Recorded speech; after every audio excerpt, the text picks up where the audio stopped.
Sairam. Just to recap what was discussed last week, I was unlucky that I could not join this session, but thanks to the recording, I was able to listen and enjoy the discussions. I'll just summarize what I heard. Swami is introducing the concept of yogi. Swami says in Sanskrita, there are many ways this yoga is described, various names, and then Swami picks, I think, 4 of them to explain the Karma Yoga, Bhakti Yoga, Jnana Yoga, and Raja Yoga as the most important ones. I think there are other discourses where Swami has mentioned that the Bhagavad Gita talks about 18 yogas. But as Swami says, these 4 are the more important ones. Pradhanam is what Swami used. And I think there was also discussion about if we already have Chaitanya, what is this need for Kutika? What is the need to bring about union? Was also something which was discussed nicely. So the reality is, or sadhana is for that, creating that union. The reality is when God created the Chaitanya and the Apara Prakriti and the Para Prakriti are loosely put together. So our job is to tie them together. Sadhana is just to bring them together. I think the word in English could be yoking, or yuj is the word in Sanskrit. Another word which is used is hinged. That's why sometimes we say people are unhinged. That means, they're intelligent and discrimination and their actions are not well integrated. Sometimes, even for us, sometimes I think we are integrated, sometimes we are not. But to have the permanent connection is the sadhana path, and different people follow different paths. I think that was it was a wonderful discussion to listen. So I'll stop here and maybe we'll continue. I think Swami is describing what is Karma Yoga, and I think that's what was being discussed partially. There's more to go, I guess. I will stop here. Let's continue. Sairam.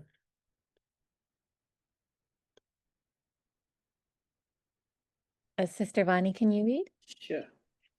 Those who strive through activities and achievements to establish the union are the Karma Yogis.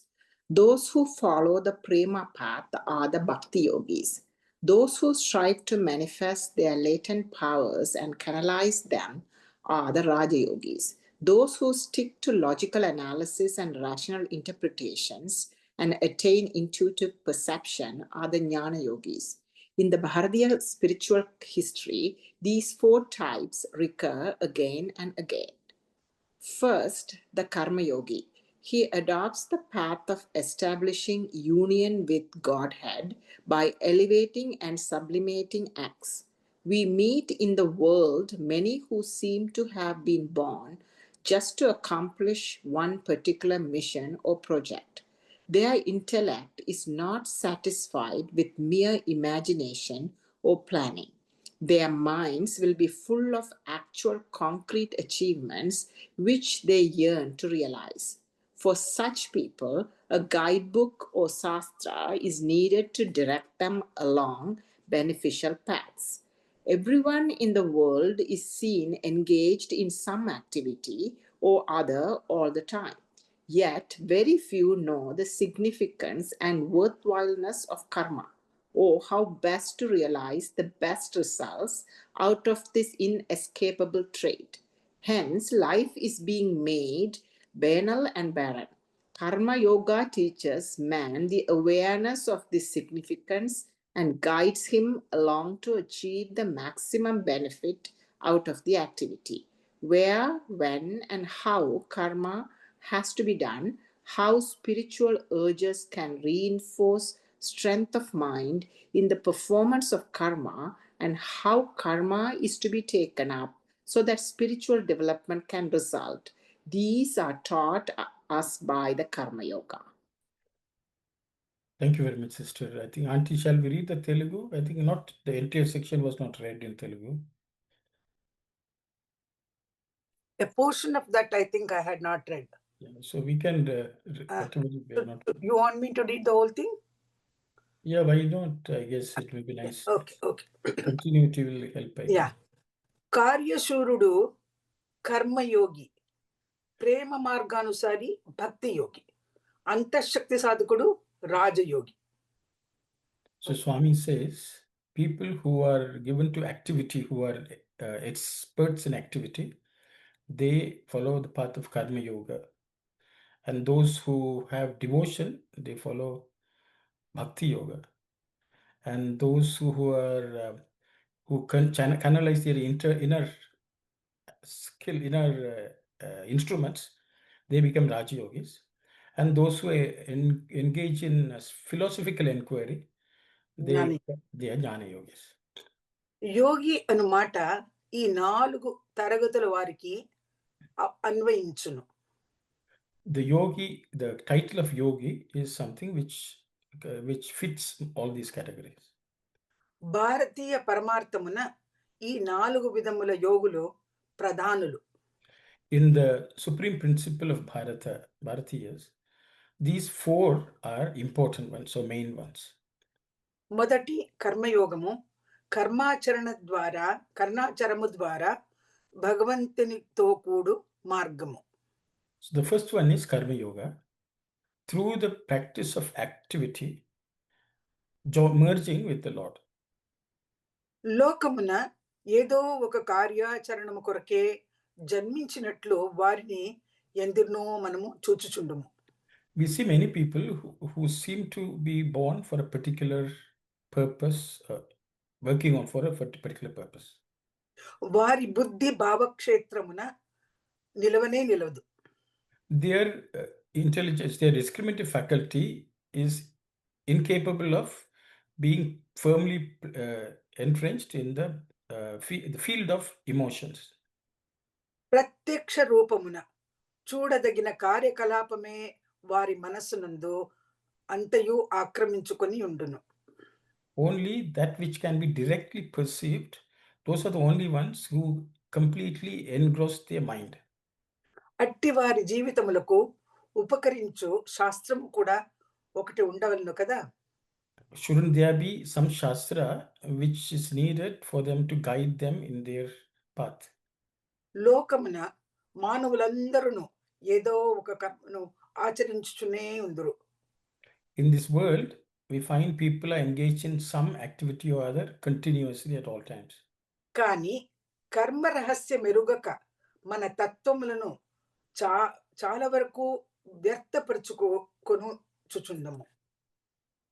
However, without understanding the secret of action, and not understanding, wasting one's own principle or thought, that philosophical principle. కానీ కర్మ రహస్యం ఎరుగక they are not able to understand. Without understanding the secret of karma, that we are wasting our own real principle, real essence. మన తత్వములను చాలా వరకు to a large extent we are wasting. So we are wasting it. కర్మయోగము ఈ రహస్యమును బోధించును. The karma yoga teaches this secret. ఎచ్చట ఎప్పుడు ఎట్లు కర్మ మనర్పవలసినది, how, when and where we have to engage in action is taught. It's I think there. Okay. చేతబూనిన కార్యమును సాధించుటకు మన శక్తిలో అత్యధిక భాగమును అత్యధిక ఫలము కలుగునట్లు వినియోగించుటట్లో అది కర్మ మార్గము తెలుపును. So whatever we have decided to do, whatever we have determined to do, కార్యం బూనినన్నే whatever we have undertaken, okay, undertaking a job. Okay. So whatever activity we have undertaken and complete that activity, however, using a great amount of our abilities, great part of our abilities, and to acquire great amount of result and to expend these energies in such a manner, that is karma yoga. Sorry, auntie, my turn. సరే ఇందులో గొప్ప ఆక్షేపణ కూడా మనము జాగ్రత్తగా In this, there has to be something which has to be given, we should be beware of or pay great attention to. Oh no, akshepana kuda, she has not read it. she hasn't read, I think, no? Yeah, she hasn't read. She hasn't Okay, read. then we'll stop then. The last sentence. Akshepana means objection, I think. Yeah. Akshepana is objection. Yeah. Next. So we'll stop here and maybe we can discuss this and then continue. Yeah, that's correct. I think last time also when for the Atyadhika Bhagamu, we were also saying highest. Would you say that's Adhika means more greater. so applying our greatest energy and getting the greatest To attain the greatest result, to expend greater amount of energy, something like that. I think I used the word atyadhikama for maximum. Maximum, okay. I used it, that word. I hope it is okay. Yes, auntie. Adhika means great quantity. More. Atyadhika means much great. Much great. It's a sort of emphasizes. Here also maximum benefit is given in the English translation? Yeah, it is also given there. Okay. So what does that mean? So karma yoga is about applying the greatest amount of effort and to obtain the greatest amount of effort. Accomplish greater success. Swami says palamu also. Adhyatika palamu.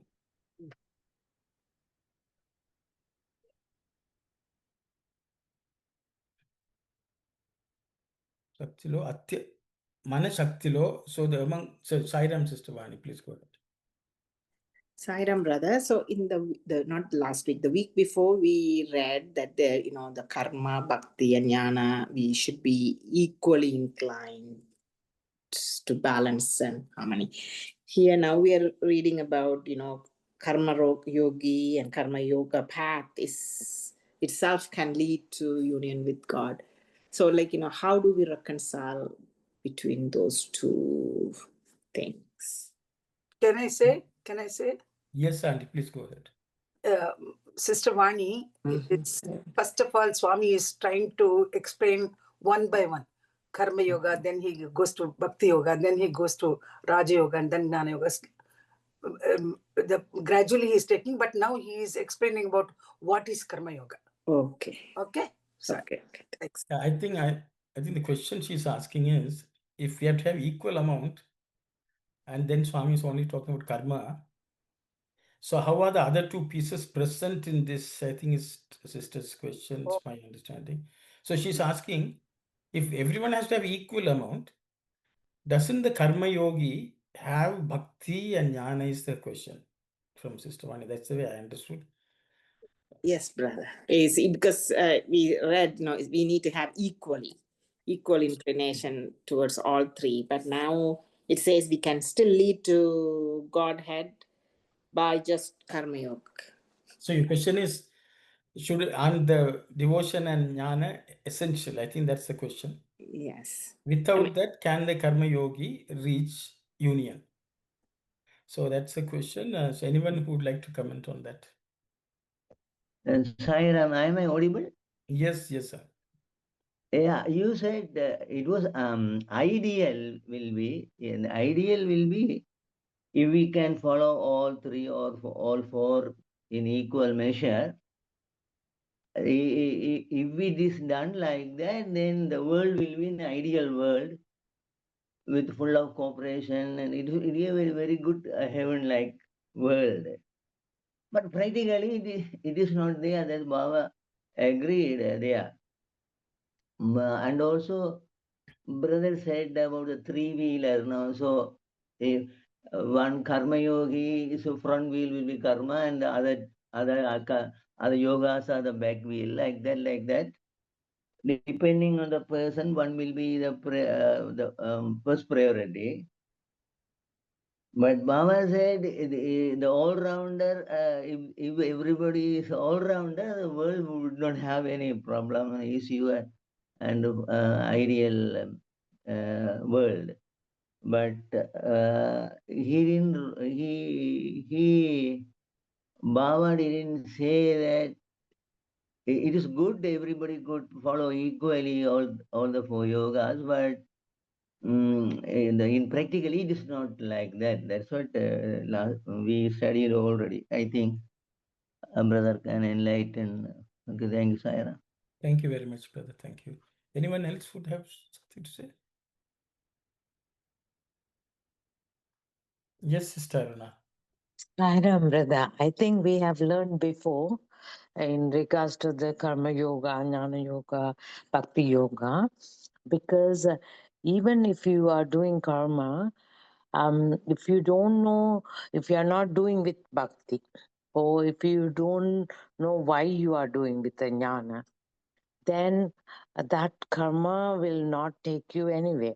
So you have to have equally all these things like Bhakti Yoga, Jnana Yoga. Then only, if you understand what you are doing, then only the Karma Yoga you can bear. You can do the right thing.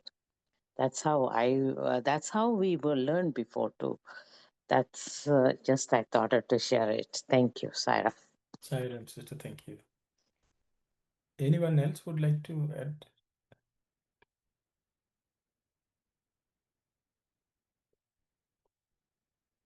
Yes, Sanjay, please go ahead. Sai Ramarno. No, I think if we understand the difference between one who is engaged in either of these versus one who is engaged in either of these activities, whether it's karma, bhakti, or jnana, for the purpose of unification with God, we can be involved in this just as an activity versus involved in it sincerely towards the main goal of which Swami says in the yoga part of it. Then I think it automatically, if we look at our own experiences, it is impossible to separate the three. 3 or 4, however many are there. It becomes very difficult if we look at our own experience. If one is truly devoted to their Ishta Devata, to who they worship as God, can one ignore the suffering and pain of somebody else? Or if one is empathetic towards another suffering, can they see that person as somebody else other than themselves? So I think it becomes it's almost hard to separate out the three if one is sincerely engaged in any of the paths. Yeah, that's my take on this. Yeah. Thank you very much, Sanjay. Sir. Anyone else? Okay, anyway, thanks for to share. Yeah, so sister, as you can see, Swami is telling they have to know the secret of karma. So that means some knowledge is needed. And also then Swami says they should follow Shastra. So sometimes the devotion also means having faith in, in the word of someone. So Shastras are generally given by rishis, and we can even at least show some devotion to that Shastra. What we have learned, the word of God itself is God. So we can have devotion to the word of God also. And follow that. So in that way also it is the elements of bhakti and jnana are there in some manner or other to help even a karma yogi is the way I see it, and others have also explained nicely. So I hope that deals with the question you raised. Okay, thanks, brother. Yeah. So it's not that Swami is saying they should be devoid of any of that. So I will stop. I think one of the paragraphs that we discussed last week, if we could just have a quick look at that. Okay, please. The one with the para prakriti and apara prakriti. Okay. I thought it was nicely discussed. But No, just wanted to what clarify.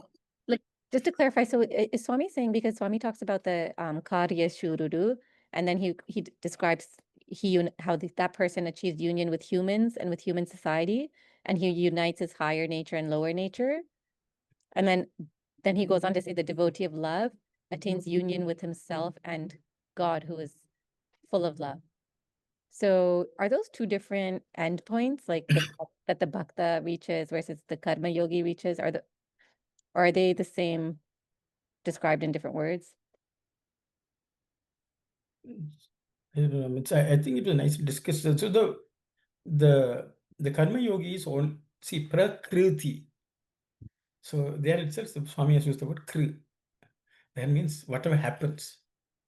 The karma yogi is always interested in what is happening in this world. So they look at nature, and that's what Swami here also Swami has said they want to directly perceive what they can feel, touch, experience with their mind is what they are really interested in. Anything beyond in a sukshma world, it doesn't interest them. Their mind cannot dwell on it. I think Swami said the mind cannot dwell on something which is subtle. They have to work with their hand. They should feel with their hands. So, but even such people, even with the things which they work in this world, they should be able to experience the apara prakriti which is underlying that. The apara prakriti is what they work with, sorry. The para prakriti, which is the underlying, the adhara. So ideally, karma yogi should be able to experience that which is the foundation, the substratum of this creation, though they are working with the creation. Apara prakriti is all that is created, which you can feel, touch, see, hear, and so on. But Swami says even they have to be able to experience the para within that apara which they are. And that's why Swami has used the word loka. Manava lokam, Swami says, the collective mankind. Swami has also sometimes used the word samashti. You work for the collective of the. You see, when you do seva, we should not look at individuals and serve. We should serve the society as a collective. Ultimately, the karma yogi is someone who. So the thing is, the way I understand, you ask whether the end point is the same. See, if I am a blind person, I go and touch only the trunk of an elephant, I'm still touching the elephant. Okay, I may just hold on to the elephant's. Have I reached the elephant? I have reached. Somebody who has got hold of the tail, he's describing whichever they want. But that person also has reached the elephant. Is the endpoint different? Is the tail a different endpoint or the trunk a different endpoint? No. Both are elephant. They may fight among themselves, that is their problem. But both of them have touched the elephant. Okay, but if you say, oh, the trunk is different from the tail, is tail better or the trunk better, doesn't really matter. You have reached the elephant. Okay, so that's from that point of view, the endpoints are different depending on what your perception is. But if you see it's elephant that I'm touching, then you're fine. I think that's the way I understand. I hope anyone else would like to comment on it, please go ahead. And also that sentence where it's manavunaku, manavalokamunaku. Is there a difference? Why is the two words are used? I think vyashti and samashti, the individual and the samashti. So the way I understand, the individual should not think that I'm apart from the collective. So if you think I'm separate and the world is separate, then you have not reached that union. But once you consider yourself as the collection, as the collective, then you have reached the point. You have become one. So that is the ultimate union. So I should not think I want something if that is separate from what others need.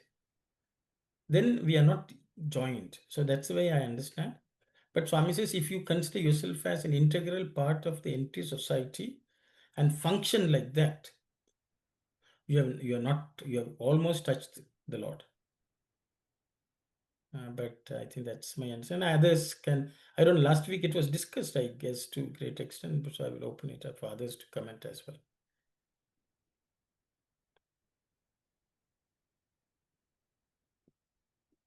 I think I guess there's silence. I don't know whether it's. We went a roundabout way to figure it out last week. But if we, as long as we touch the trunk or yeah, okay.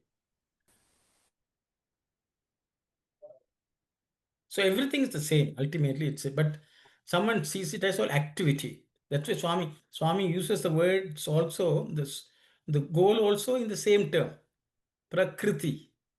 Kriti itself means action. Okay, so for someone, their language is only Swami will teach each person. But ultimately, it's the same thing. Is the way I see it. It's Sairam Sasas. Hi, Ramana.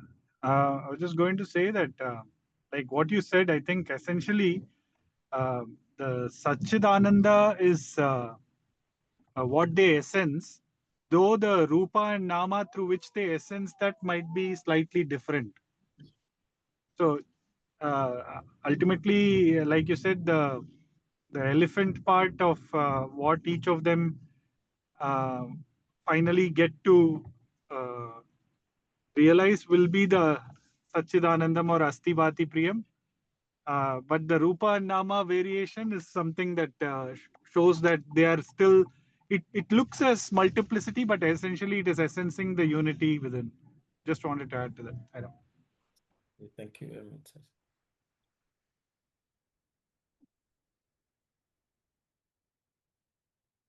Yeah, it's no different than, I'm praying to Murugan or I'm praying to Ganesha. Is our goal different? Sanatana Dharma says if all, but whatever you reaches Keshava.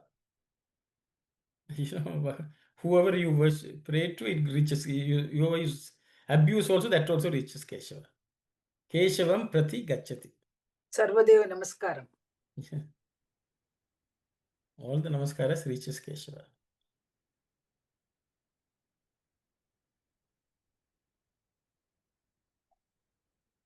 Okay. Yeah. I don't know, there's silence. I don't know whether no one is able to. Maybe no karma yogis here. So there are more jignasus here. Yes, Sati. I'm not raising my hand to announce myself as a karma yogi, but nevertheless, I think this is one of the questions I brought up last week. And maybe the next sentence that Auntie was about to read may have the answer to this. I think where Swami is cautioning us about this. I don't know if that leads in this direction. But what does Swami mean by here? I forget what the word was used, but complete energy has to put into action for complete success. What is the word that was used there? What's the end of the section that we just read? Atyadika. Bhagamanu. So we have to expend Atyadika Bhava and Bhaga. Bhagam. And then Atyadika Palam. okay, what does that mean? Atyadika Phalam. So Swami says, we'll read Cheta Bhunina, so that whatever we have undertaken, Bhunina, Work we have undertaken.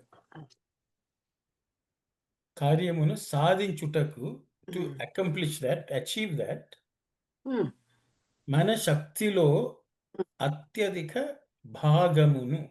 So from among our abilities, a greater amount, okay, a greater portion, Atyadika Palamu Kalugunatlu, as if we are going to attain greater amount of merit or result.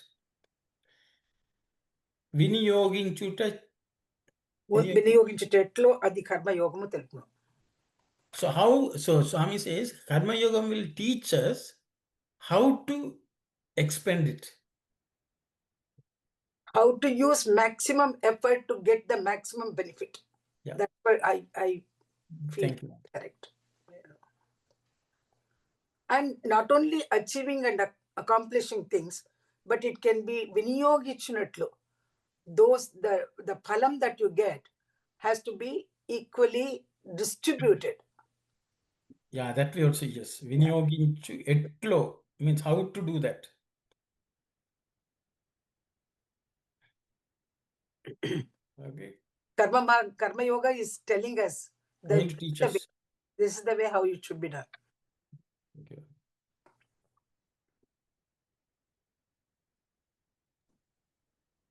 Of course, Yes, Auntie? we all agree that whatever job we take up, we put our best effort to get the best result. That's all. Thank you, Auntie. Yes, Sister Vani? So here it says only a very few know the significance and worthwhileness of karma. Is it like, because some people have natural inclination towards karma, is those people who Swami is referring here, only very few know the significance and worthwhileness of karma?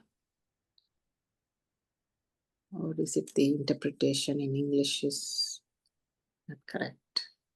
So Swami's use very few the significant and what Swami's translation is a bit Little better.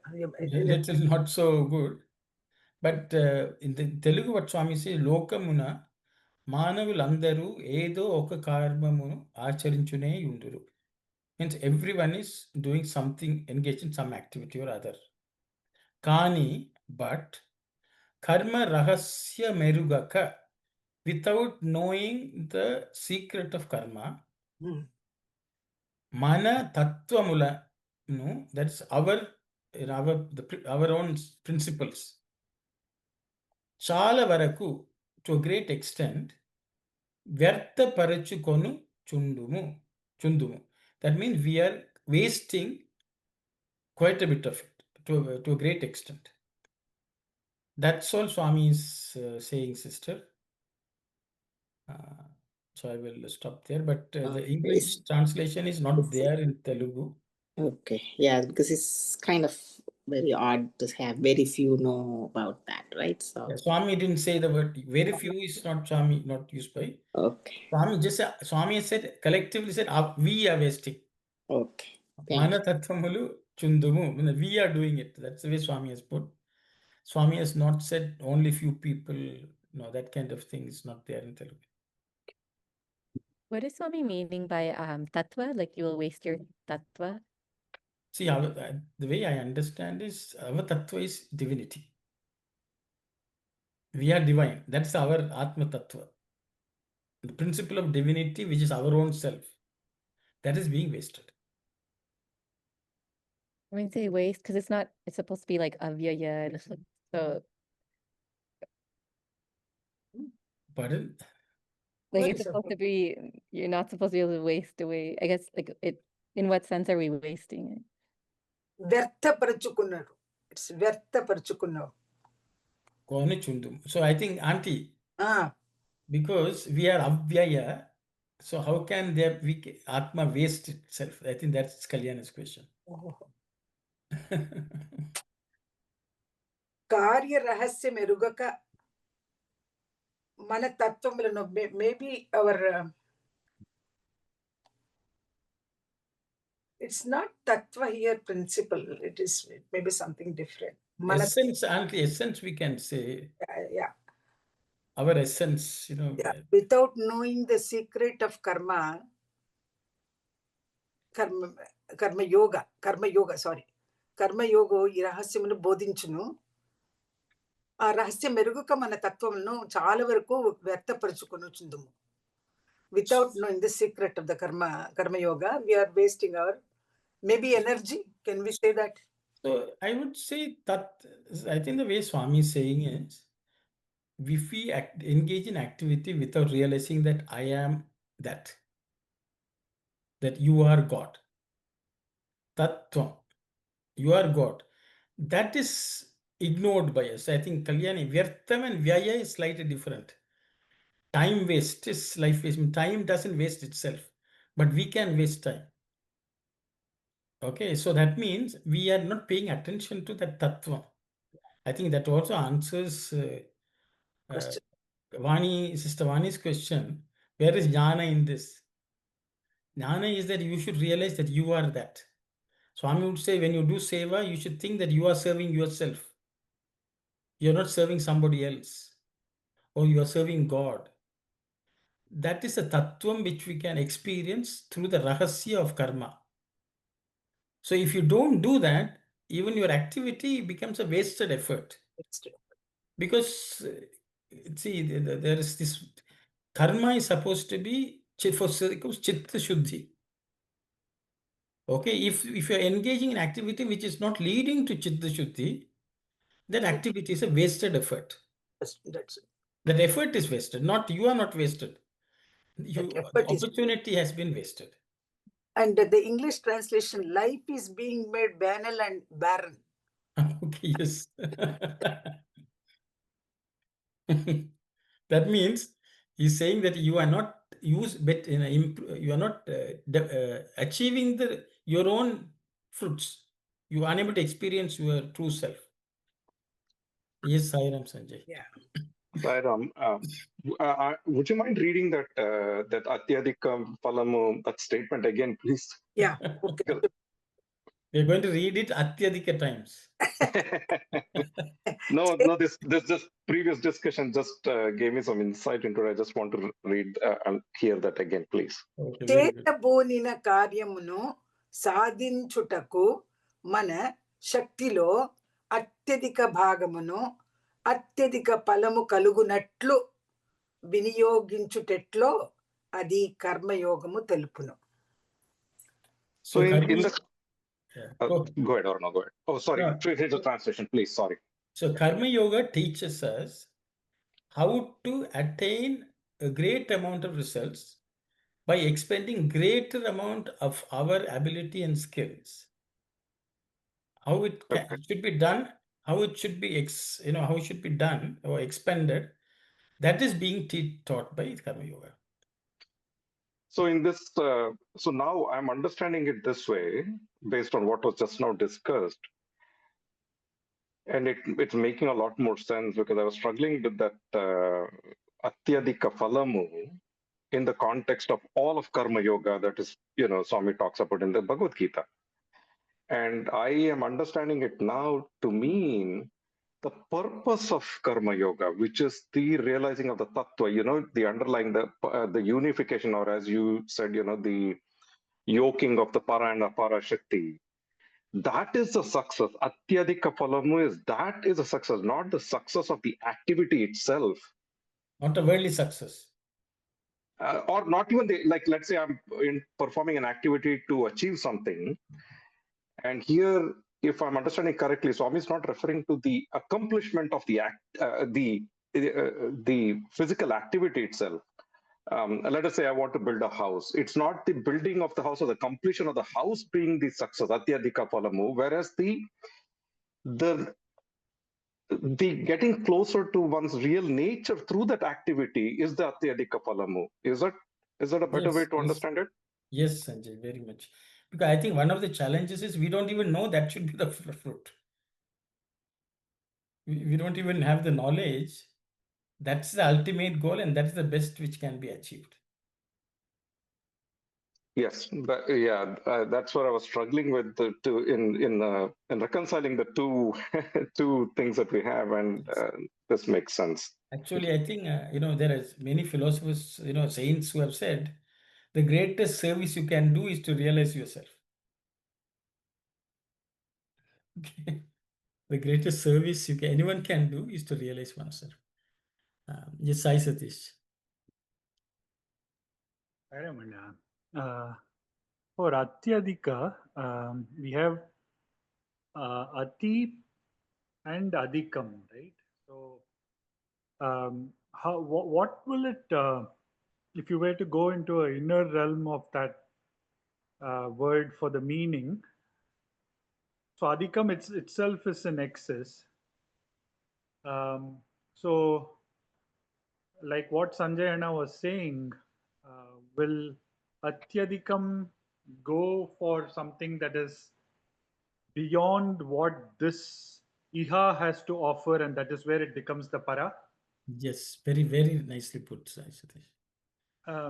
Because Anna, why I was again based on what you and Sanjayana mentioned, I think again using the elephant example or other things, ultimately it comes down to whether I pick Karma Yoga, Bhakti Yoga, Raja Yoga, or Jnana Yoga.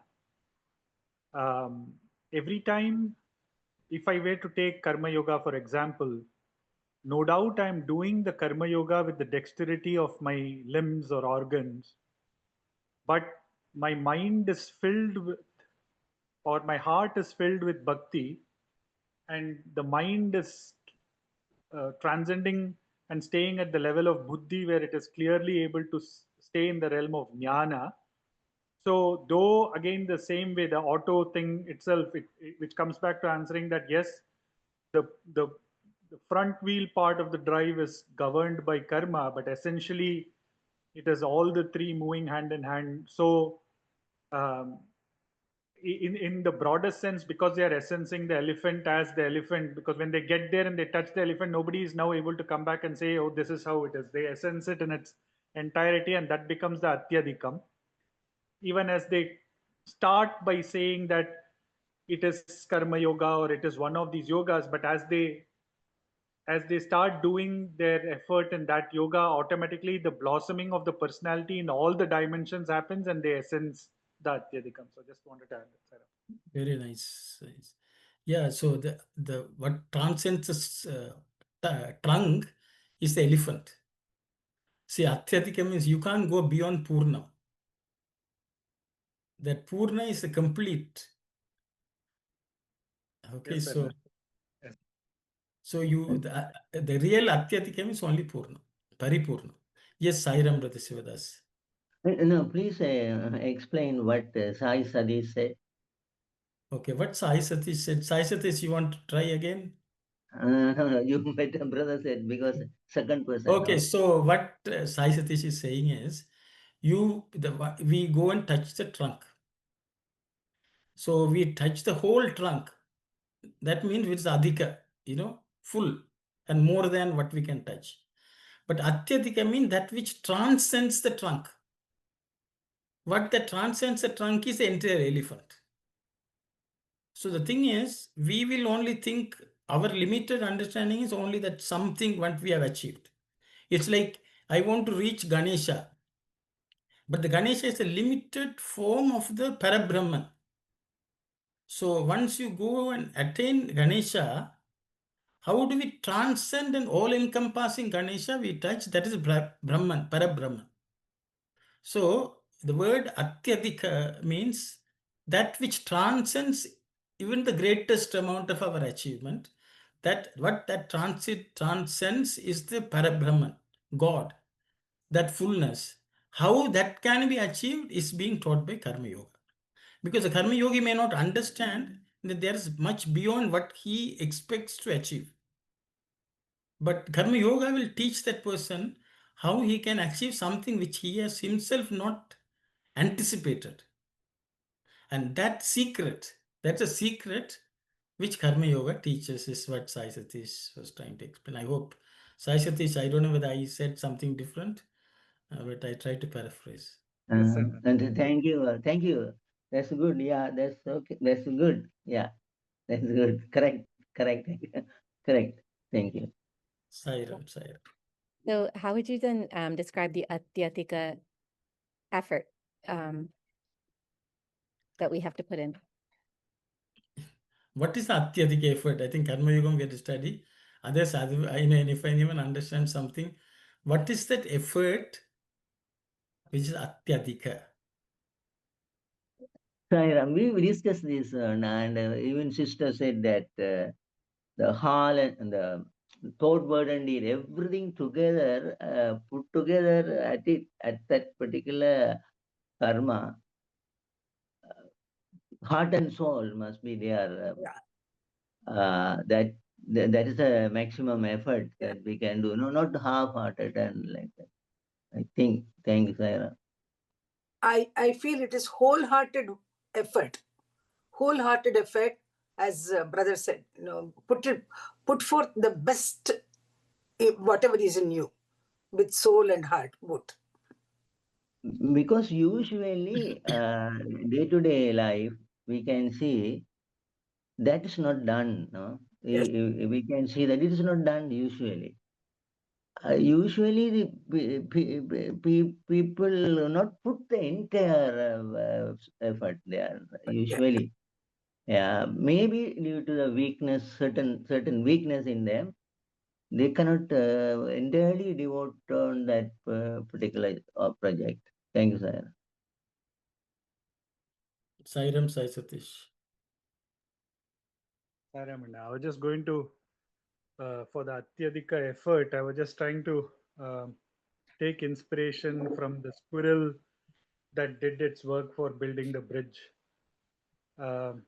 Or if you see even Jatayu or Shabari, each of those lives, how ultimately, at the best of their ability, what they could do at that point in time, they offered it to the Lord, which really helped them essence the culmination of this journey, because each of them to the utmost, because again the same thing, right? It goes down to Swami, or like God doesn't call the qualified, he qualifies the called, right? So ultimately it's not about their ability but their nobility, which gets translated into their ability, which is what Swami is saying. So just wanted to add that. Thank you very much, Sai Satish. So I think bhakti has come in somehow. We were trying to find where's the bhakti. Yes, Sai Sanjay, please go ahead. Sairam, no, I feel now looking backwards from Atyadika Phalam, as we have, Swami has helped us understand a little better. From if we work backwards from that towards the Atyadika effort, I feel any effort that is not put towards that Atyadika Phalam cannot be Atyadika effort. It is an effort, no doubt, in the world, but unless it is towards getting that ultimate fruit, that ultimate yoking, as you used, between the apara prakriti and the para prakriti, unless that is where the effort goes, unless it is the a person whose head is held under water, the effort with which that person tries to get up to gasp for a breath of air, unless that effort of that nature is put in to get that Atyadika Phalam, only when that is done, it can become an Atyadika effort. Otherwise, it's just an effort in the world towards whatever end. I mean, there's good actions, there's effort in the world that can be put. That is how I might, I feel I would understand it at this point. Thank you, Sanjay. Thank you. Sometimes actions are done just for action's sake. That's not the way. Swami is saying here, wholehearted, put forth your effort, best effort, and then achieve and accomplish. The result will be maximum. Yeah. Just to, on this topic, maybe it's a slight digression, but same concept. Today at center, a couple of people were discussing how to celebrate Swami's functions and things like that. And they were talking about we are going to do a procession of, the padukas. And so some people said we have to have kumbam going in front of it and things like that. And they said, why should we have kumbam? But why, these were some discussions.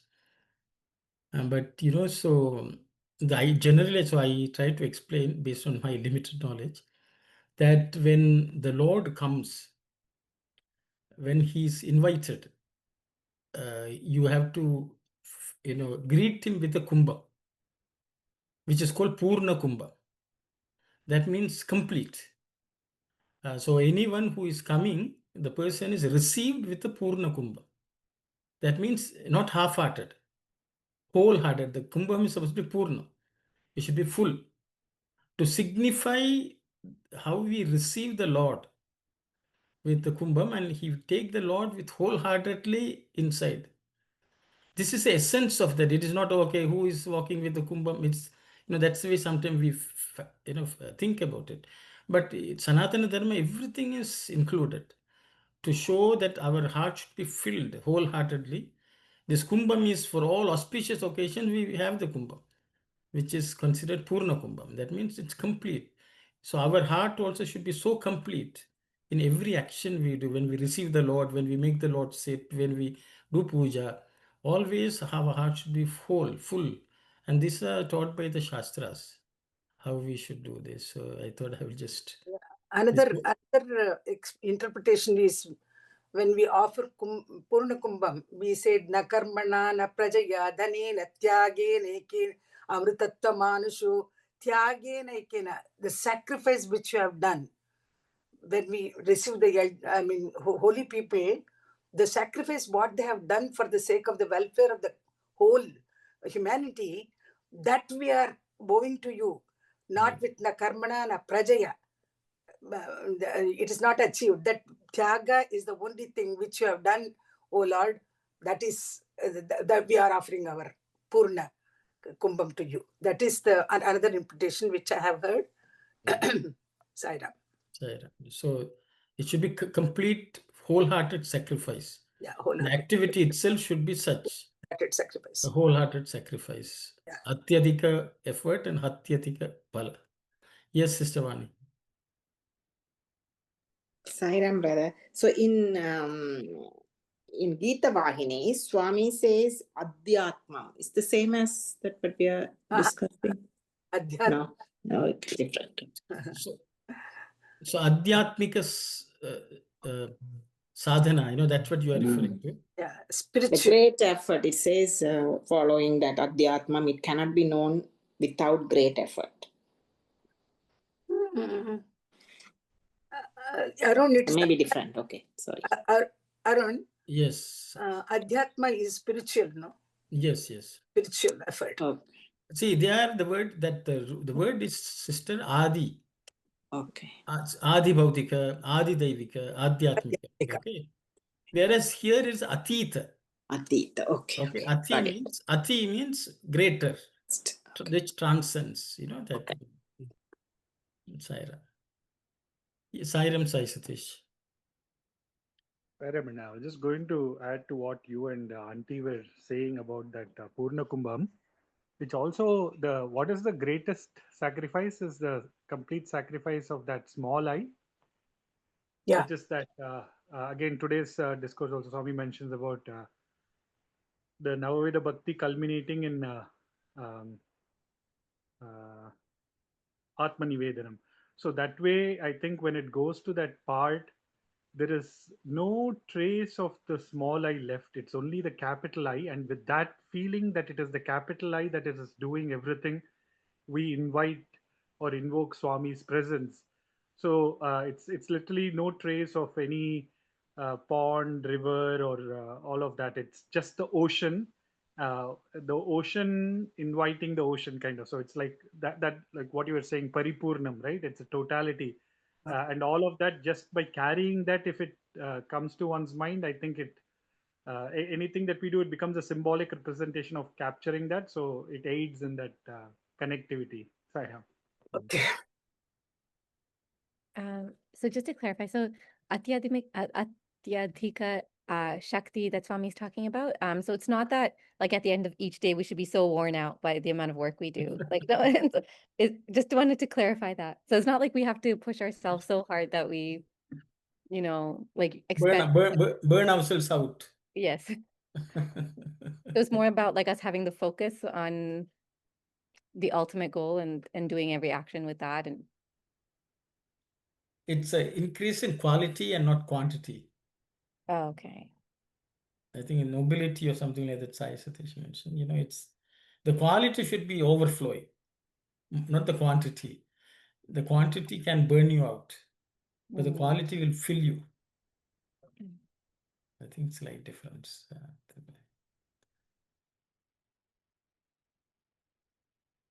Like if somebody is Sorry, go ahead. go ahead. Go ahead, Go go ahead, ahead. Lloyd. No, what I was thinking is, because we are in our society, we have all type of people. So Bhagawan is saying now that already said, I think we have to cater to each and everybody's taste. So we cannot say, oh, if somebody is going on taking a tukukavadi, but tukukavadi I don't know English, but we cannot underestimate his devotion. So when there are people of different taste, we have to incorporate. We have to give and take, no? So if somebody want to do that, yeah, yes, let us do that too. Something like that. We have to go along with the society and estimate everybody's devotion or every way should be accepted. That's what Bhavan was stressing. We may, okay, some may not like that particular kriya, but for others we have to cooperate with that, and we will do that one for others' sake, to satisfy everybody. Thank you, Sayana. Yes, Sairam Auntie Sakhu.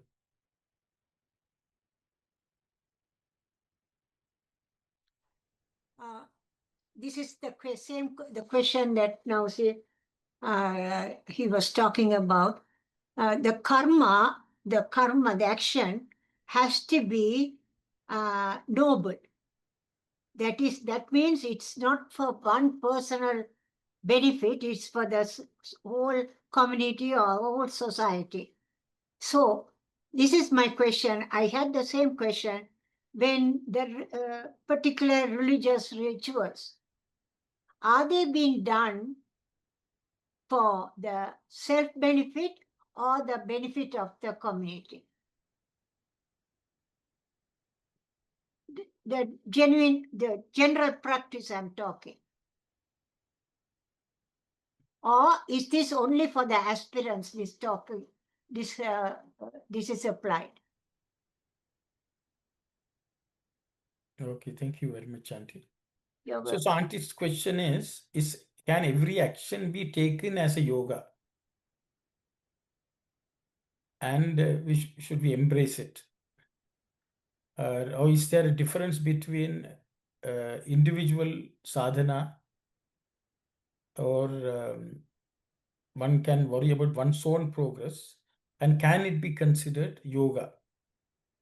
I don't know whether, Auntie, I understood your question, but Yeah, that's it. that's okay. So if anyone would like to share, because there are many practices, many people engage, and they will say, I have this devotion, I want to do it. How do we deal with it is the question Auntie is asking. So I will post something, this activities which we are doing, how people want something. For example, we have a center and somebody comes and says, I want to sing a song for Swami. So, give me also a room in the celebrations. Okay. So now should we include that person and say, okay, that person wants to pray to Swami. So Auntie's question is, should we worry about that person's wishes, or should we look at everyone else's wishes? Okay. Which is yoga? I think that's the question she's asking. I thought that's much more, which we can relate to. So I will ask that question. Auntie, did my question okay? Yes, right. Perfect. Okay, thank you, Auntie. So I thought I will transform into something which we have to deal with. So how do we accommodate, or should we accommodate? Those are questions. I think so that way we will understand what is Adhyadika.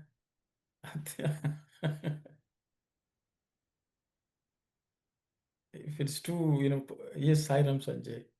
Sairam Aruna. I'll answer the first part of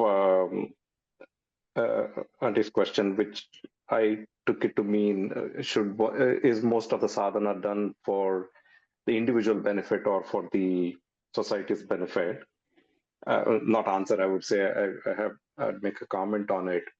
I think you made that point earlier, where other people have said the greatest service one can do to society is their own liberation, right? So if somebody is doing a sadhana for their own self growth, I think that is by itself, it's a great thing. I think the world would be much more at peace if one is less miserable to others. So one's own personal sadhana can be the greatest thing one can do. By doing that, one will actually be benefiting the world. So that I would say. A comment I had about the situation you posed, I think it can be broken down to the context. If I am having bhajans at home, in my home, and somebody comes and says this, I think the right option is, if I've invited somebody, I should give them make them feel at home, make them feel welcome, and so on. And I think it might be okay to make an exception and um, deal with the situation. But if I'm at a place which is a part of an organization, public, where in my role maybe I'm responsible for maintaining a certain decorum and a level of a kind of activity that serves the purpose of that organization, then I think it becomes different. It is not about pleasing that individual, it's about maintaining the decorum and the purpose of that particular gathering, and then make decisions based on how that purpose is best served. That's what I would say. Sanjay, I will pose a question. Somebody asked me some time back, and I didn't have an answer, so I will ask you the question. Sometimes it's overemphasis on quality is detrimental.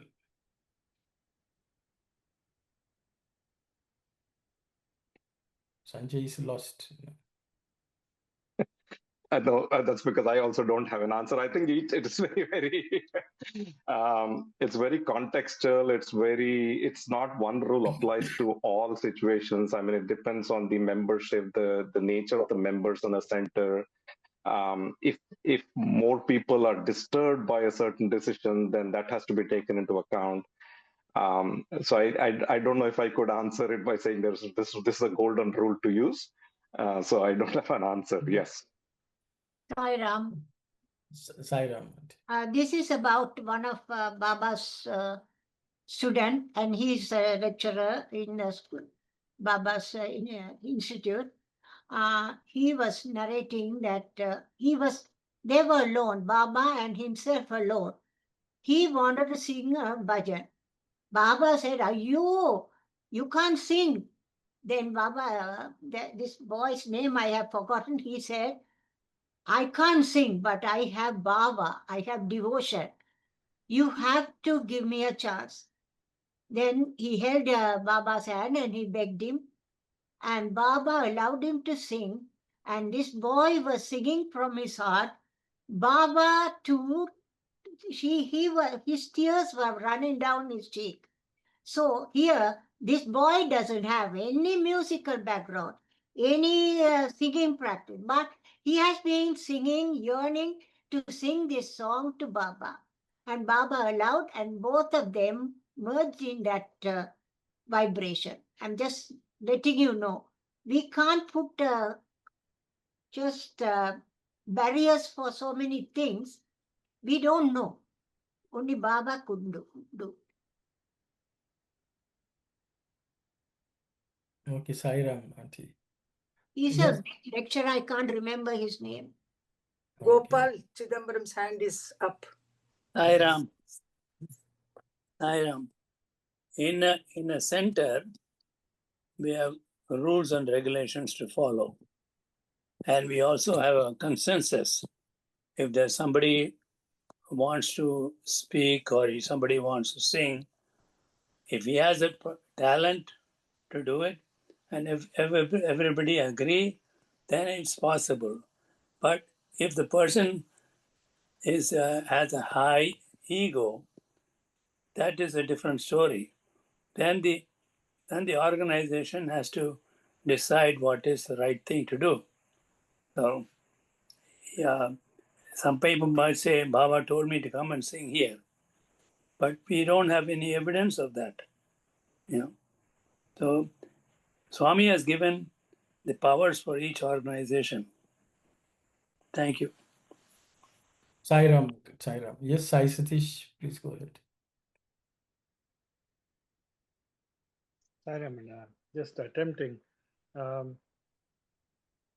of course, for the earlier part, before I come to your question, the earlier part, we know that yoga karmasu kaushalam and sarva karma bhagavat prityartam.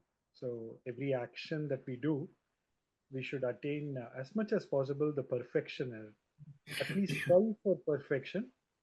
And the striving for perfection is not for just excellence in action, but to make Swami happy out of that action. So that way, everything that we do is connecting us to Swami, and so it becomes yoga. So that is for the first part. The second aspect is I'm just trying to see if that conversation was about, let us say, a bhajan that is being offered in Swami's physical presence. Would we raise that same statement? Would we make that same statement that the quality, it is okay for the quality? Of course, the incident that Sakwanti mentioned about Swami and I don't know if it was Brother Vinay. Oh, Vinay Kumar, right. Perfect. Yeah, yes, Auntie. He had, that was in the interview room, and he caught hold of Swami and he told that, and what you mentioned, that's what, like, Swami was literally lost when he sang. So again, that Swami had in a interview room as such. But when we see the part where always like the way the Prashanti Bhajan group has been created, the rules and rigor that they follow to get a chance for singing. Obviously, if you are looking at Swami and Prashanti for guidance, then everything is at that level, is what we would aspire to be. So I think that itself would say how quality and quantity should be treated, Anna. So I'm sure you and Sanjay Anna know the answers. I'm just preaching to the choir, but I'm just trying to say, if that conversation is to happen in Swami's physical presence, the same holds good in his omnipresence. So yeah, like what was said, at the end of the day, there are so many ways. For several festivals, we also have people involved in group singing.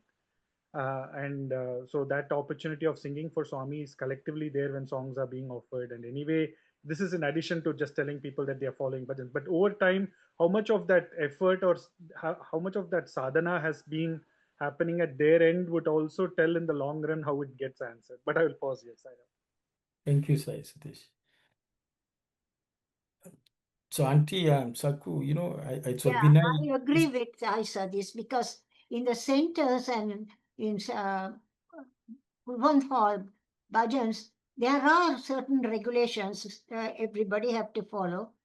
That is the way, that is why it is in a high standard. So that has to be done. But here, Baba, individually, he was reaching out to Baba because he was close to Swami. But it's you can, if we want to sing, we can sing at home. Even at the center, people can sing chorus. But you know, I think once on this topic, Swami once gave a nice discourse on bhajans, and he stressed so much on bhava. So then Swami went to the bhajan singers area and said, "How was my talk today?" So they said, "Swami, very, very nice." Swami asked them, "What did you learn?" So they said, "Swami, bhava is very, very important." Then Swami said, "What will you do from today?" They said, "We'll focus on bhava." Then Swami apparently told, no. You all focus on raga and tala. The devotees will focus on bhava, and I will get to experience all three. So So I thought that's also funny. And I don't know, when Brother Vinay sang in the interview room, I don't know why Swami cried. No, Swami was, he really, they really got connected to one another.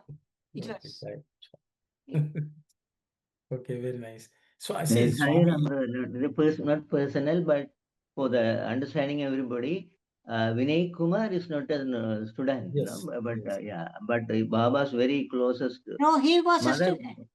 He was a Huh? student, and from there he became a lecturer. Yeah, from his childhood he was studying there.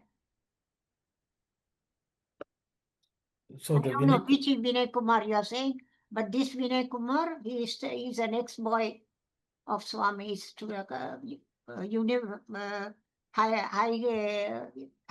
higher learning institute, and then the university, and then now he's lecturing there. I don't know whether he's a professor now. okay, so I think we'll have to find out what the experience is, but Brother Sai Dashi will know the lecturers here now and before also. So I will just leave it at that.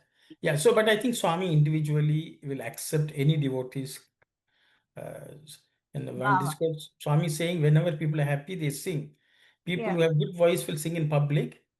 And Swami said the people who cannot have a good throat, they will sing in the bathroom, kui, kui, Yeah. kui, like that Swami said. So then, so Swami listens to their singing in the bathrooms also. So let's leave that. Anna, So, sorry, just to clarify, Anna, this auntie, I don't know if there could have been a mix-up, but this Vinay, whom I was speaking about, auntie, he's the Karnataka youth coordinator. youth coordinator, and he conducted the Atirudra Mahayajnam under Swami's guidance. So that thing, and Swami, when he was talking about this incident, he said Swami was literally lost, like not in crying as said, like Anna said, both ways it can mean so, but yeah, but in the I sense, didn't mean anything negative, I said. no, but he was saying literally when he got hold of Swami, he said, "No, Swami, today I'm not going to leave you. You have to listen to my singing." And then Swami said, "Okay, sing." And when he sang, he said at the end of the song, when he just opened his eyes, he could see Swami lost in the way usually we see Swami, yeah, when he's in that. Yeah, Okay. that was That's good enough. He's Okay. lucky. He's lucky he got out of Swami like that. Swami is always struggling to listen, auntie. That was not the only time. So So he listens to all devotees anyway. Yes, Kalyani, please go ahead. I just have two questions regarding like the quality and quantity. Because like sometimes even, when we're doing the discourse transcriptions, like, you've said like they're not perfect, but we have to kind of do something or else we might not do anything or that kind of thing. So in some sense, yeah, sometimes you do have to sacrifice quality and right. Otherwise, I mean, because like otherwise, if you're too perfectionistic, then you might not be able to move forward or progress. Or so, just if you could clarify that aspect. And then my other question was regarding like the adhyatika effort. Like we said, it has to be full-hearted or wholehearted. Like when it comes to like even people taking up like positions at the center, like say somebody's taken on a responsibility, but like their full effort is not there. Like if they are doing it half-heartedly, um, like I mean, is it in a way at least they are doing something in the center regarding Swami, and so that touch of Swami itself will benefit them in some way, or is it that they just shouldn't be taking that role up and at all? Okay, good question, Kalyani. Atyadika effort, atyadika skill, Shakti. Can you repeat the question? Okay, I will. So I think Kalyani's question is two questions she posed, if I understood properly. The first one is, for example, I think she gave the explanation. At our center, we are doing what's called discourse transcription. Every week, we want to complete one discourse transcription. which we publish it every Thursday, and then we do a study cycle on it. The reality is, because we are doing lots of many things, sometimes we are unable to devote enough amount of effort to make sure that the transcription is complete and accurate. And in many cases, we also find the translation is not complete. And sometimes when it's completely inaccurate, we try to fix it, but it can be improved. But what we do is, because we have to complete the discourse every week, that's the target we have set for ourselves. We just skip some of the areas which could be improved. So Kalyani's question is, if we did not sacrifice that quality aspect, that discourse will not be there that week. So shouldn't we sometimes sacrifice a little bit of the quality so that we can have some quantity? So how do we analyze, how do we take that, accept that? I think that's the first question. The second question she asked was, in centers, people take on certain roles, so people are assigned and then they accept it. After they accept it, they may not be able to give their 100%. They may just give some effort. They are not going to adhika effort, and they are not giving atyadhika effort. So in such cases, if a role is given to us, I think let's put it that way, we are sure that we won't be able to give it 100%. Should we accept that role? Or should anyone accept that role? So these are the two questions. Because of the atyadhika word, Kalyani has asked this question. Kalyani, am I right? Did I? Okay, so I will open it for discussion. Yes, Sister Vani. So for the first question, I think, it depends on the goal what we are trying to achieve, whether that effort is enough to meet that goal. Sometimes, we may have 2-3 goals, but what's the main goal here? And the effort that we put in is to satisfy that first goal, the main goal. I think sometimes we may have to sacrifice the quality, because our goal is to produce that the translation in time for every week. If we spend too much time perfecting it, we may not get anything for that week, and that would affect people's progress. So that was first answer. My second answer, for if we are not doing wholeheartedly, again, any job or any duty that we take, whether it's at center or at work, we have to put wholehearted and do enough justice to, otherwise you're not qualified to do the job. It's the same for at the center or at work. Okay, Sister, second, I will ask another question. Just to clarify, so you can. So the thing is, whoever is available only is able to give that much. So we have to choose what they call best among the worst. So what do we do? I mean, again, this is the goal. If we have to have somebody, we have to have somebody, we'll get whoever and then have them trained or take, at least they are putting effort to learn and provide enough amount of support to the group. I think we have to go with that. Okay, thank you very much, sister. Yes, Auntie Saku. Sai Ram. Bhagawan always expects the perfection. So anyone who is accepting, he or she should have another person to help her or him. Two people can join together and do things to make it more perfect. This is for the second point. Okay, thank you very much, Auntie. Sanjay, I think you raised your hand and then you backed out. You have to put a bit more effort. Atyadhika. Sairam. No, I think I would couple of comments to the first question about quality over quantity, and this may not be applicable to every scenario, but in this particular scenario that was mentioned, When I was in high school, I studied Sanskrit. Now, for many of us who studied Sanskrit from an earlier grade, by the time I was in 11th grade, it was already a little bit easy. But there are many people who joined 11th and then took Sanskrit as one of their languages.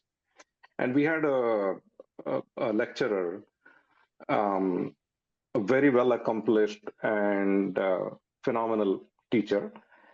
He used to tell right from the first day of class, he used to say, I know this is a language, and so it's not as important as your other subject studies. But he said every night before going to bed, open that book, open the Sanskrit textbook, get to any page, just read one paragraph. He said, does not matter if you understand it, if you don't understand it, if you can read it properly, do not read properly, it does not matter. He just said, just read it.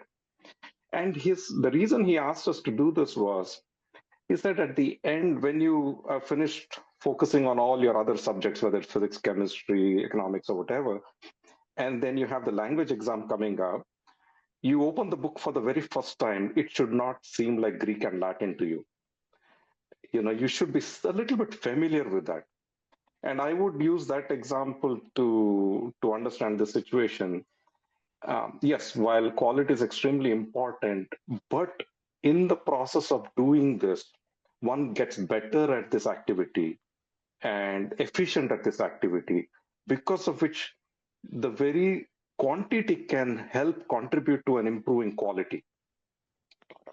That's the way I look at it. And if one keeps on aspiring for perfection, one can never take the next step.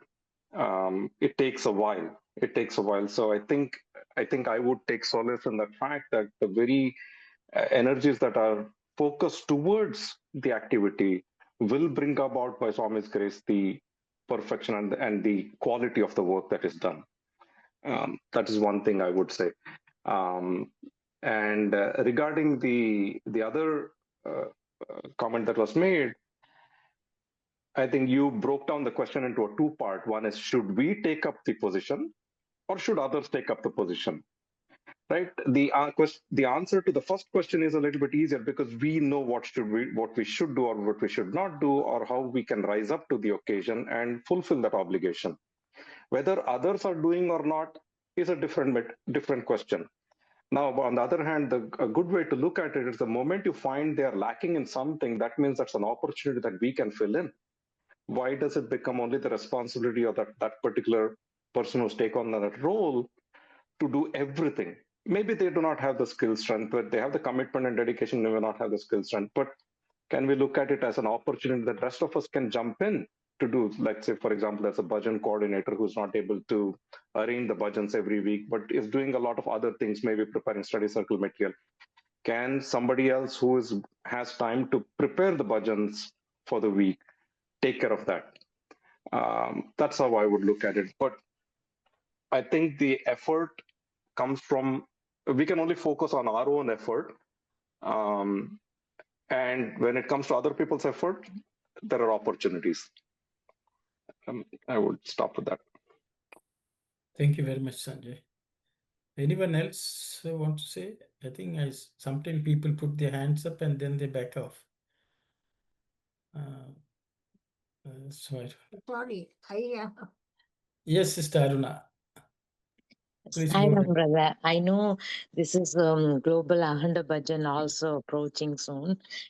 So this quality of bhajans always is something always come for a discussion. Just for the quality side, I always says we have to maintain, but at the same time, everyone's threshold or where they draw their lines are different. So that part, whoever is coordinating has to understand clearly to not to hurt anybody, kind of like Swami says. That's how that quality needed. So everywhere the quality part is different. Say for a center point of view is different. And if it's so many centers are coming, in every center, the quality is different. So when you are bringing as one, then you have to look at it in a different perspective. Because see, when we go to Prashanti Nilayam and they do, even though in our center they say they are good singers, but in audition they don't get to sing. So so the quality part always is something we have to be mindful about everything. We have to consider, see where the others are coming from, other centers are coming on. So that's so you have to see how to while you are maintaining the quality is important, you have to keep that in mind and do what you have to do with the bring all of them together. So that's one part everyone has to keep in mind. Otherwise, if you say yes, quality, only one center or one person only can sing. So if everybody is coming together in that situation, it's something we have to consider differently to look at the quality side of it. And the Swami students part, I have it in my mind always. Why sometimes we give Swami students are really Swami has chosen the students, but at the same time, when we refer students, are sometimes is something we don't see how Swami is looking at it. Because if one student, I know there are some students, they don't follow what Swami has taught them, and they say they are Swami student. So that's, we have to just be mindful about that also. Swami students always carry Swami's messages, but not everyone. So because of they studied there, that doesn't mean that Swami students means that. So I just thought to point that out. And when you are taking a position, you always have to see that this is not like a worldly position. This is Swami's, one of the role is given. You have to do with the full commitment. And this is an offering to Swami. So do you do the best? That's all I wanted to share it. Thank you, Sairam. Sairam, sister, thank you. Kalyani, anyone else who has something to say? So maybe I'll just summarize. It's about 4:28. Yeah. So Kalyani, the first question about the discourse transcription is the one you gave. We can actually work on one discourse for the whole year. That's also a good offering. I think in my view, that may please Swami more than having that many number of discourses. That's a reality. Number because Swami always talks about the Antony who makes the violin. He says he takes one whole year to make one violin. And many of his friends come and say, why are you making so? So Swami, quality is actually non-negotiable in Swami's world. Number one. Number two, in the case of discourse transcription, the whole idea which started that project was we should get people to listen to one whole discourse of Swami. Okay, so our center started it because whether people follow the transcription or not, they should listen to Swami's discourse. Because listening to the Swami's discourse itself has greater amount of benefit, even if there is no good transcriptionist to go along with it. So the whole purpose was listen to Swami directly. And to aid that, we are doing the transcription. Okay, so that's the whole idea. So the idea is listening to the Swami's discourse, not read the transcription. The transcription is only to aid the process a little better, make it a little better. So communication between the Swami and the devotees who are listening to, that is good enough, because that's the way they would have listened to in Prashanti Nilayam Puttaparthi.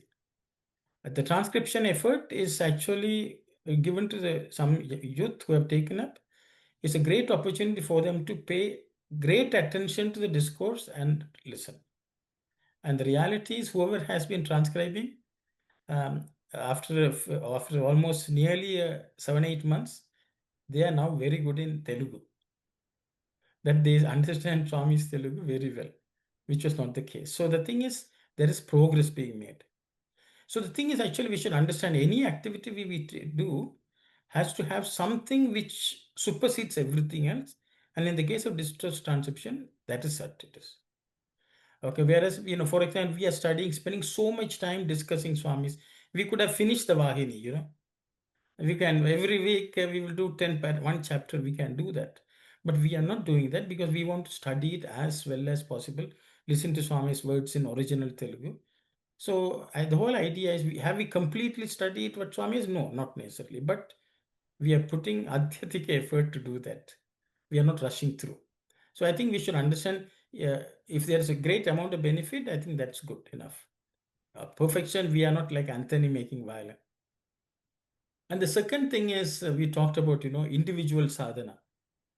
See, if everyone wants to come for attend bhajans, they're coming to attend bhajans, to sing in the mic. See, I think Sister Aruna said, many of us went and many things were rejected in Parthi.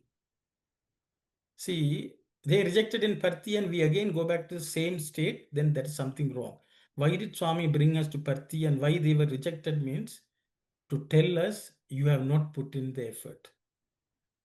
Okay, so what is the responsibility of the organization? Is to improve the quality. That is why we go there and get rejected. So, but we don't take that and we again back to square one. So if people are going to make efforts, the reality we should understand, when we have a public bhajan, it's a reflection of Swami himself. So are we going to reflect the best of Swami to the wider world? It's a question which we have to ask ourselves. Or please, individual egos. Egos can get hurt. Everyone has ego. Then they will say some people have ego, or they sing well. Some ego, everyone has in this world, everyone has ego. But the thing is, some egos don't hamper the quality of the program. Some egos hamper the quality of the program. So we should understand which egos, no problem, they can get hurt a bit. Okay, because if anyone's ego is hampering the quality of the program, then it has to be stopped. We have to do something about it. Otherwise, complacency sets in. Decades after decades, the bhajan quality of the Sai organization has stagnated. Then are we progressing or not is a question we all have to ask ourselves. So I will leave it at that. It may be a bit harsh in the reality of the world. Egos can get hurt. That is, its spiritual progress is assured. So, okay, so we'll leave it at that. We'll close with Samastaloka. I hope there is Shanti, but at least we'll pray for it. And we'll meet next week again, Saira. Uncle, do you have any comments about the second part of the wholehearted versus half-hearted? Half-hearted, I think others have contributed already. So whenever there's an opportunity, we should see it and help the process. We should not think it's a single person's effort, because everyone will have some problem. People may not be able to spend more time. People may not be able to have the skills. Then somebody has to step in and help, because the organization is all about coming together and helping. We don't have to say, oh, I don't have the responsibility, so I'm not going to do anything. Of course, we can't independently start functioning like somebody else's role, but we can always provide our help to complement whatever that person has to do. Because Swami has functioned. Swami took avatarhood and came. Everyone who Swami you employed was not as good. But Swami still tried to make do with whatever he could. And that's a reality. So I will leave it at that. Maybe we'll close with Samastaloka. And that prayer will help everyone have the right attitude. Silent. Om Samastaloka Sukhino Bhavantu. Samastaloka Sukhino Bhavantu. Samastaloka Sukhino Bhavantu. Om Shanti, Shanti, Shanti. Sairam, everyone. Saira. Saira.